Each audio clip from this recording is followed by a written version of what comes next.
오늘은 이기적 유전자 네 번째 시간입니다.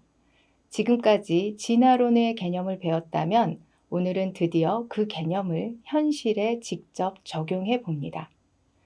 교육학과 진화생물학의 만남이 어떻게 이루어질 수 있는지 진화론의 눈으로 사교육 경쟁과 저출생의 연결고리를 분석하고 개인이 아닌 구조를 바꿔야 하는 이유를 함께 찾아봅니다. 안녕하세요. 백일고전지의 융합통찰력 향상을 위한 응용과정 이기적 유전자 네 번째 수업을 시작하겠습니다.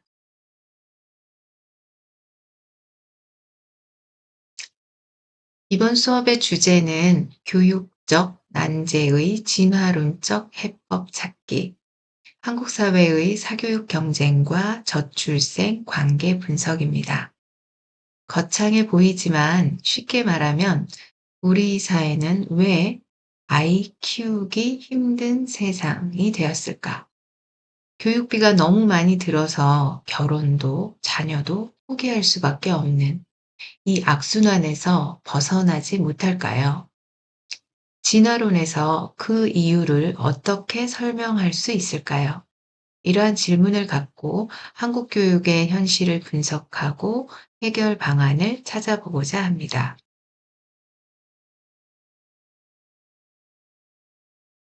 오늘 수업은 네 단계로 진행이 됩니다. 첫 번째는 개념입니다. 진화론에서 소개하고 있는 공진화, 밈, 확장된 표현형, 이 세 가지 핵심 개념을 짚어보겠습니다. 두 번째는 적용 단계인데요. 한국 사회의 교육적 난제가 무엇인지 구체적으로 살펴봅니다. 세 번째는 분석 단계입니다. 사교육 경쟁과 저출생의 관계를 진화론적인 개념으로 분석해 보겠습니다.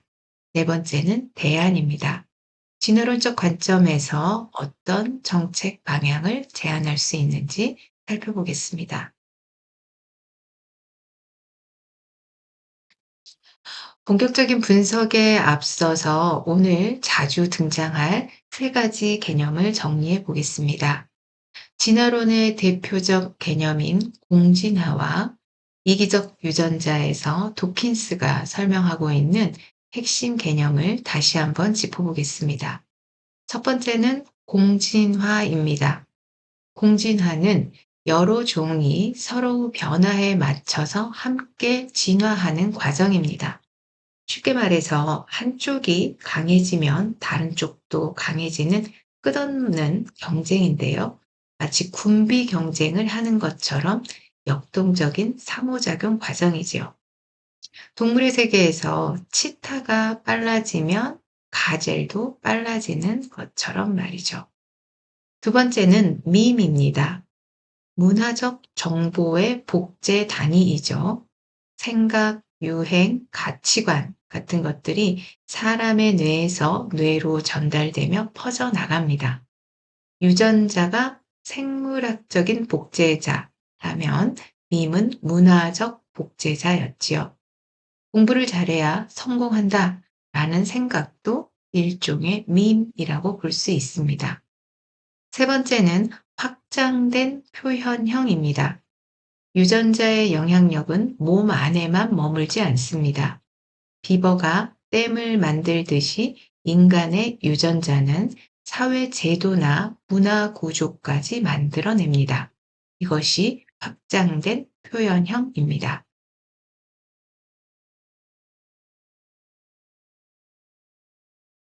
공진화 개념에 대해서 조금 더 깊이 살펴보겠습니다. 공진화의 핵심은 상호 적응입니다. 한쪽이 변하면 반드시 다른 쪽도 변해야 합니다. 멈추면 도태될 수 있죠. 가장 고전적인 예가 포식자와 피식자의 공진화입니다. 치타가 조금 더 빨라지면 살아남은 가젤은 조금 더 빠른 개체들입니다. 그렇게 두 종이 서로를 진화시킵니다. 식물과 초식동물도 마찬가지입니다. 식물이 독을 만들면 곤충은 그 독을 해독하는 능력을 키웁니다. 그 다음 식물은 더 강한 독을 만들게 되겠죠. 이 경쟁은 끝이 없습니다.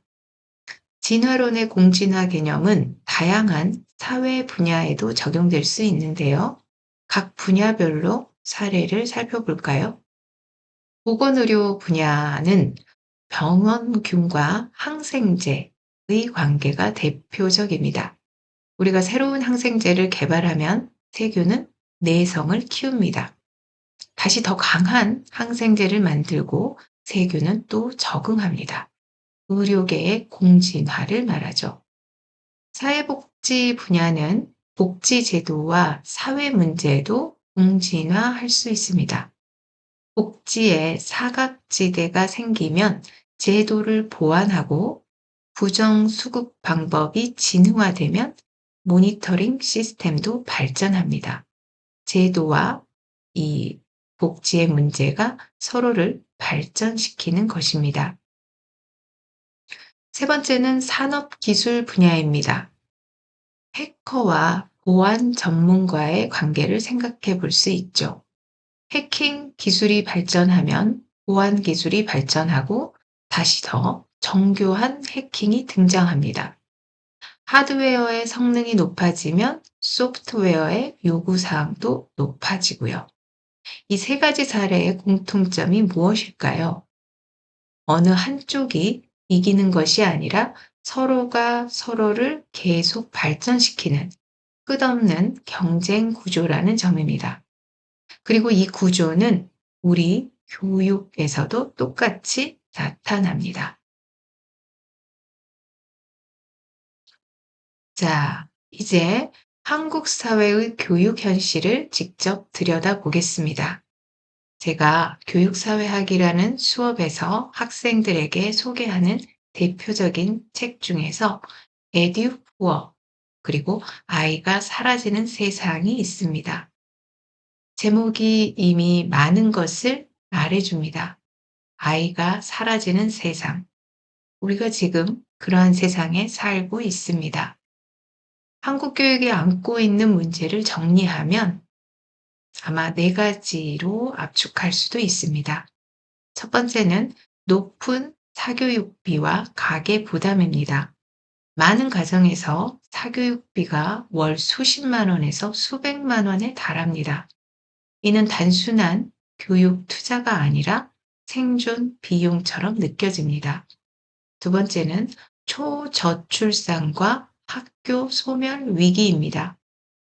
아이를 낳지 않으니 학생이 줄어들고 시골뿐 아니라 도시의 학교들도 문을 닫고 있습니다.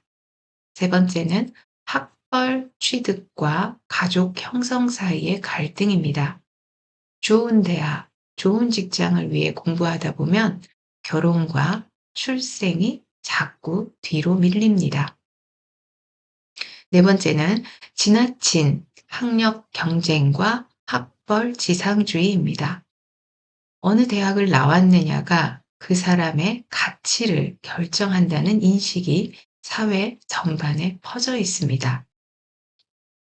이상의 네 가지 문제는 서로 연결되어 있습니다. 마치 메비우스의 띠처럼 말이죠. 원인과 결과가 맞물려 돌아가고 있습니다.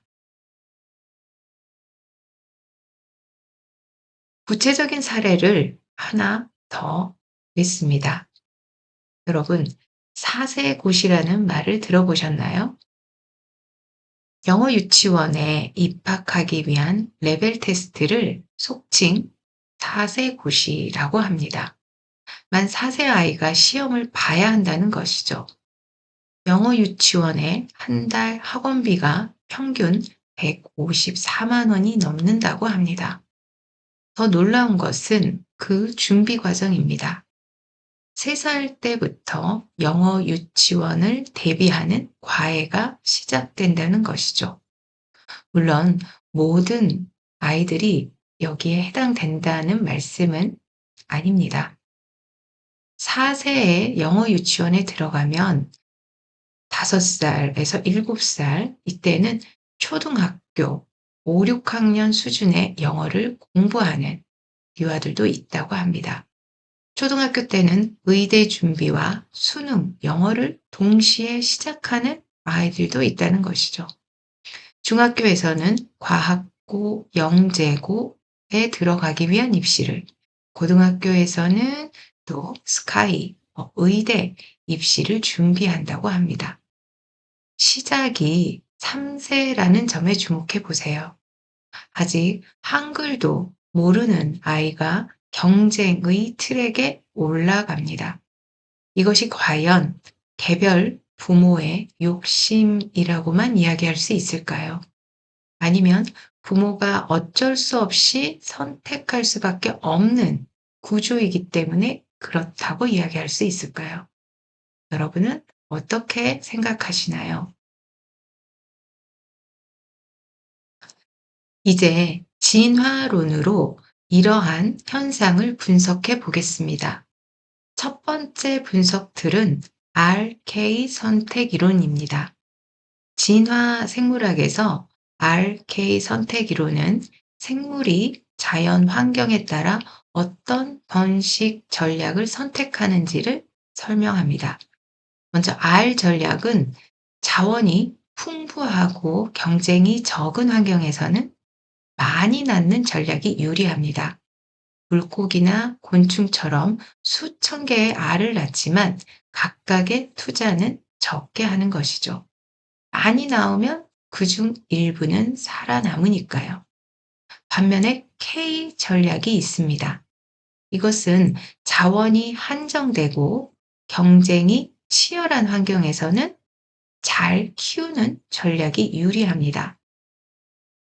동물의 세계에서 보면 코끼리나 그리고 인간도 마찬가지입니다. 한두 명의 자녀에게 집중적으로 투자해서 그 자녀가 경쟁에서 살아남도록 만드는 것이죠. 자, 이제 한국의 부모들을 떠올려 보겠습니다. 한국 사회는 어떨까요? 네. K 전략이 극단으로 치달은 사례로 볼 수 있습니다. 좁은 명문대 입시라는 관문을 통과하지 못하면 경쟁에서 뒤처진다고 느끼기 때문에 부모들은 자녀 한 명, 한 명에게 엄청난 자원을 집중 투자합니다. 아이 한 명을 완벽하게 무장시키는데 드는 비용이 너무나 크기 때문에 아이를 많이 낳을 수가 없습니다. 그래서 자녀 수는 줄어들고 남은 자녀에 대한 투자는 더욱 집중됩니다. 소위 올인식 투자를 통해서 한 아이에게 모든 양육 자원을 최고화 그리고 명품의 교육기관 선택을 통해서 차별화된 교육 경험을 제공하는데 이것이 바로 K 전략의 극단적인 사례라고 볼 수 있습니다. 이것은 부모가 나빠서가 아닙니다. 치열한 경쟁 환경에서 내 자녀를 살아남게 하려는 어쩌면 진화적으로는 매우 합리적인 선택으로 보이는 것이죠.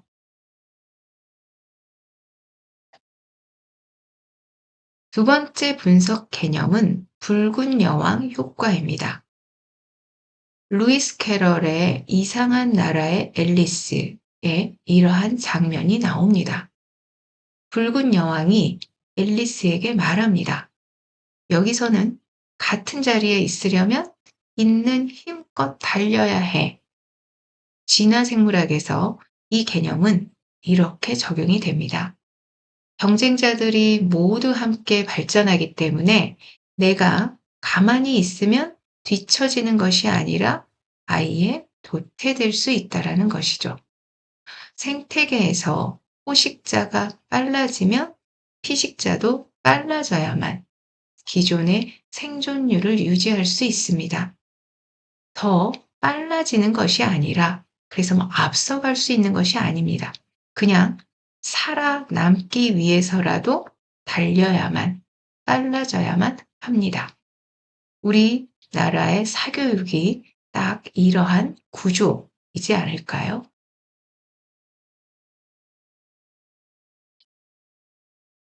한국에서 사교육은 이제 남보다 앞서기 위한 도구가 아닙니다. 남들만큼이라도 하기 위해서 반드시 지불해야 하는 기본 생존 비용이 되고 있습니다. 그래프를 보면 학생 1인당 월 평균 사교육비가 꾸준히 상승하고 있는 현상을 보고 있습니다. 2023년 기준의 초중고 평균 사교육비 총액은 약 27조 원이었고요. 2024년도에는 역대 최고치를 경신하고 있습니다. 내 아이만 사교육을 안 시키면 어떻게 될까요? 주변 모두가 달리는데 나만 멈추면 상대적으로 뒤처진다라는 불안감이, 그래서 원하든 원하지 않든 이 사교육 경쟁 레이스에 참가하게 됩니다. 이것이 바로 붉은 여왕 효과입니다. 누구도 이기지 못하는 경쟁에서 어쩌면 우리 모두는 지쳐가고 있습니다. 이 끝없는 경쟁의 결과는 세 가지로 요약할 수 있습니다. 첫 번째는 경쟁의 심화입니다. 더 많은 사람이 경쟁에 뛰어들수록 기준은 계속 올라갑니다. 어제의 보통이 오늘의 뒤처짐이 될 수 있습니다. 두 번째는 탈진 상태입니다. 끝이 없는 경쟁에 모두가 지쳐가는 것이죠. 학생도, 부모도, 교사도 지쳐 있습니다. 그렇지만 멈출 수가 없습니다. 세 번째는 진화적인 함정입니다. 가장 중요한 결론입니다. 이러한 경쟁 구조가 결국 번식 자체를 억제합니다. 아이 한 명 키우는데 너무 많은 비용이 들기 때문에 아이를 낳지 않게 되는 것이죠. 경쟁에서 살아남으려는 전략이 곧 이 인류 종의 번식을 가로막는 역설이 발생하게 됩니다.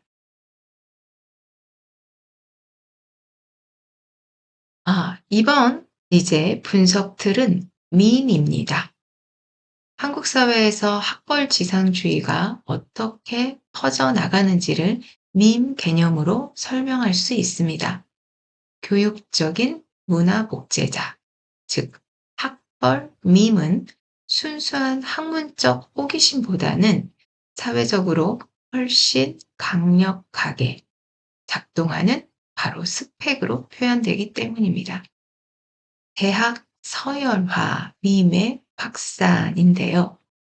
어느 대학 간판이 평생의 어떤 사회적 계급을 결정한다라는 인식이 밈으로 정착한 것입니다. 이러한 밈은 부모에서 자녀로, 사회에서 개인으로 끊임없이 복제됩니다.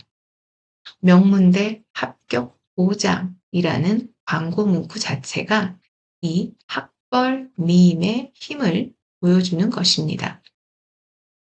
두 번째는 스펙 지향형의 밈이 강화되고 있습니다. 배움 자체의 가치보다 취업과 성공을 위한 도구로 교육을 바라보는 밈이 강화됩니다. 토익 190, 어학연수, 수료증, 자격증 등등이 그 자체로 목적이 됩니다. 이러한 밈의 무서운 점은 믿고 싶지 않아도 따르게 만든다는 것입니다. 학벌이 전부가 아니라는 것은 알지만 그래도 좋은 대학은 가야 해 라고 생각하는 순간 밈에 이미 감염된 것이라고 볼 수 있죠. 밈은 그것을 믿는 사람의 행동을 통해서 복제됩니다. 내가 사교육을 시키는 순간 나는 그 밈을 다음 세대에 전달하는 매개체가 되는 것입니다.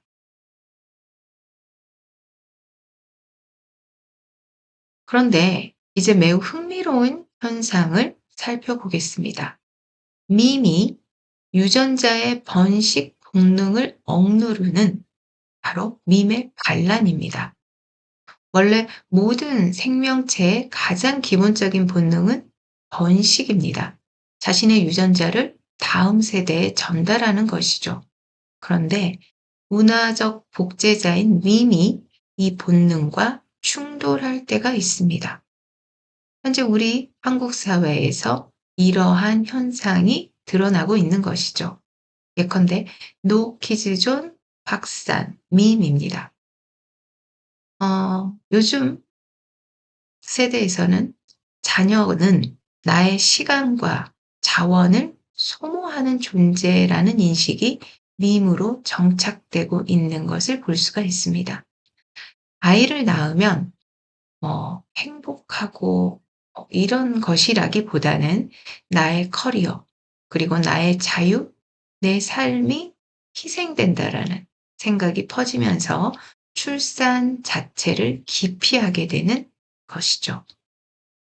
이런 맥락에서 비혼을 선호하는 젊은 층들이 증가하고 있습니다. 자아실현, 욜로 이런 말들 있죠. 인생은 한 번뿐이다. You only live once. 그죠? 그래서 딩크족도 있고요. 맞벌이, 무자녀, 부부와 같은 이런 개인주의 라이프 스타일이 번식의 본능을 압도하고 있는 현실인 것이죠. 생물학적인 복제보다 이러한 문화적인 복제자가 더 강력하게 개인의 선택을 지배하고 있습니다.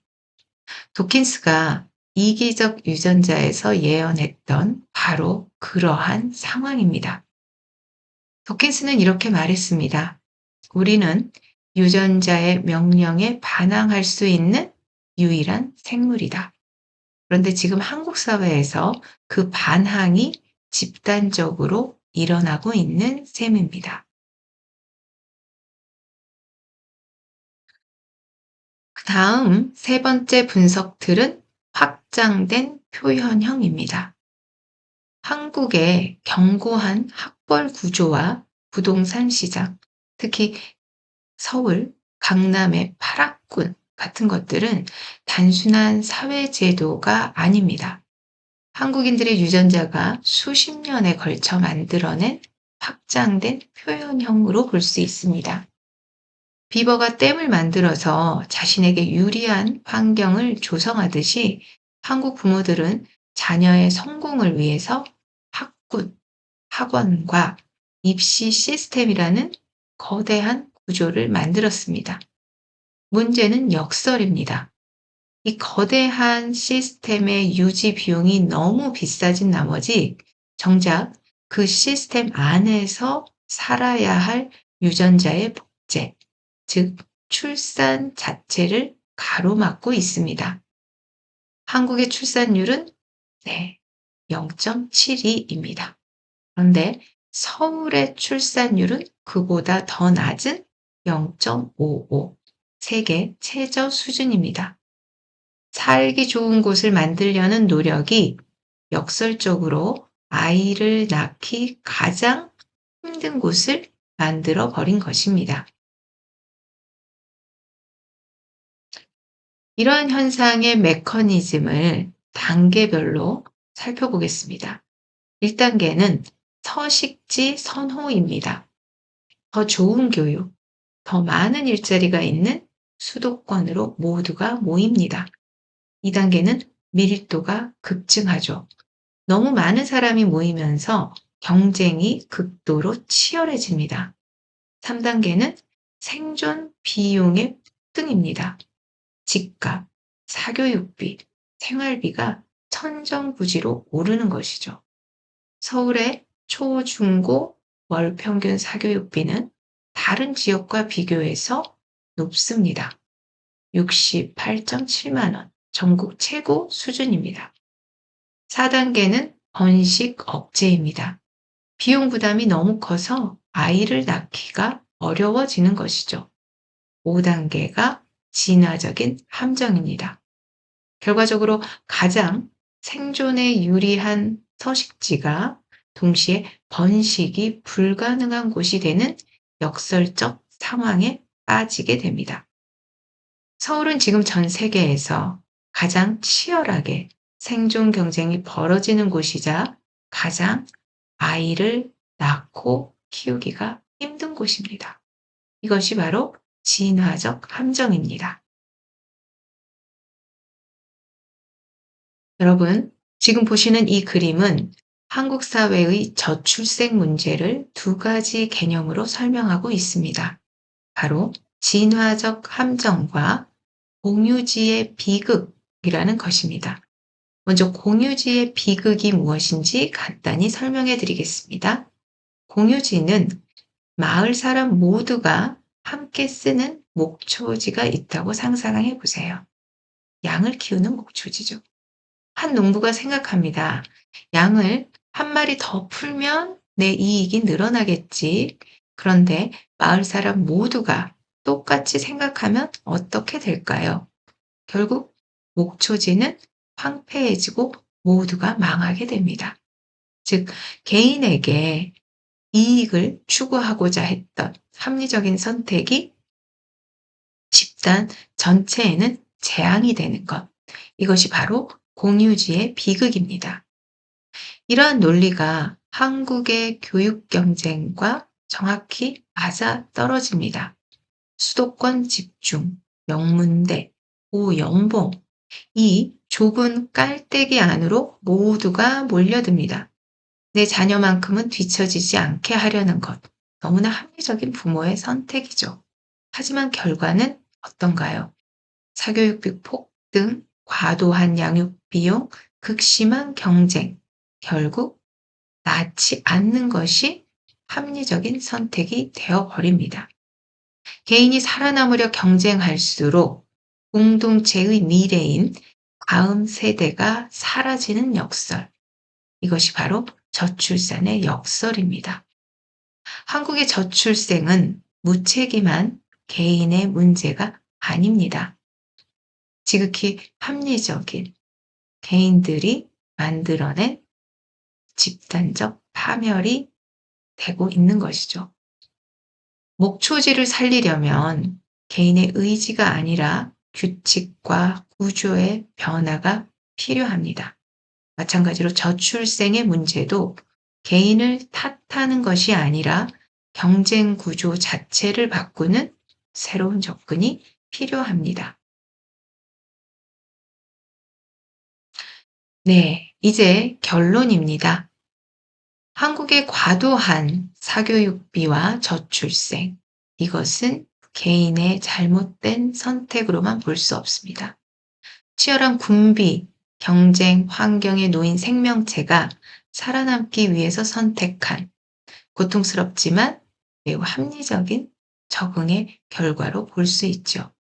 그렇다면 해법도 여기에서 나옵니다. 개인을 바꾸려고 하면 실패합니다. 환경을 바꿔야 합니다. 정책의 초점도 이것이어야 합니다. 아이를 낳는 것이 생존의 위험한 도박이 아니라 충분히 감당할 수 있는 선택이 되는 유전자 친화적 환경을 만드는 것입니다. 사람들에게 아이를 낳으세요 라고 설득하는 것이 아닙니다. 아이를 낳고 싶어지는 환경을 만들고 낳아도 부담이 되지 않는 환경을 만드는 것이 바로 진화론에서 제시하는 해법입니다. 진화론적 관점에서 볼 때 사교육 경쟁과 저출생의 문제는 단순히 수치를 개선할 수 있는 문제가 아니라 서식지 생태를 복구하는 것의 문제입니다. 구체적인 방향을 4가지로 정리해 보았는데요. 간단하게 말씀드려 보겠습니다. 첫 번째는 저출생. 문제는 진화론적으로 부적합한 서식지에 합리적으로 적응한 결과이다. 따라서 정책의 방향은 수도권 집중을 해소하고 주거와 고용의 심리적인 안전망을 전국적으로 구축하는 것. 즉, 서식지를 안정화하는 데 초점을 두어야 합니다. 두 번째는 사교육 경쟁 문제는 남보다 앞서기 위한 상대적 순위 경쟁의 붉은 여왕 효과라고 분석을 했습니다. 따라서 개선 방향은 상대평가가 아니라 절대평가로의 전환, 그리고 특정 직업군으로 쏠리는 현상을 막을 체계적인 진로 교육, 다원적인 가치 체계의 구축이 필요합니다. 세 번째는 사회 문화에 대한 진단인데요. 이 성공밈이 번식의 유전자를 압도한다는 것입니다. 그러므로 다양한 형태의 가정, 동거, 공동체 육아 등을 인정하는 법적인 토대 마련이 필요합니다. 네 번째는 기업 문화에 대한 진화론적인 진단은 성과 중심의 확장된 표현형, 이것을 가족 친화적인 기업 시스템으로 바꾸어야 한다는 것입니다. 즉, 육아휴직을 확산하는 분위기, 번식을 돕는 조직이 생존할 수 있도록 기업의 문화와 구조를 재설계할 필요가 있습니다. 이상의 네 가지 방향의 핵심 메시지는 결국 개인의 의식을 바꾸는 것보다 우선 환경과 시스템을 바꾸는 것에 초점을 맞추어야 한다는 것이죠. 여러분은 이러한 결론에 어떻게 생각하십니까? 우리는 무엇부터 시작해야 할까요? 오늘 강의의 핵심은 하나입니다. 사교육 경쟁도 저출생도 개인의 잘못이 아니라 치열한 경쟁 환경에서 살아남으려는 지극히 합리적인 적응의 결과라는 것입니다. 그렇다면 해법도 분명해집니다. 사람을 설득할 게 아니라 먼저 환경을 바꿔야 합니다. 아이를 낳는 것이 위험한 도박이 아닌 충분히 감당할 수 있는 선택이 되는 구조. 진화론이 우리에게 가리키는 방향입니다. 지난 2주 동안 함께한 이기적 유전자 강의를 이것으로 마칩니다. 고전이 단순히 오래된 책이 아니라 오늘 우리의 문제를 새로운 눈으로 볼 수 있게 해주는 렌즈임을 느끼셨으면 합니다. 감사합니다.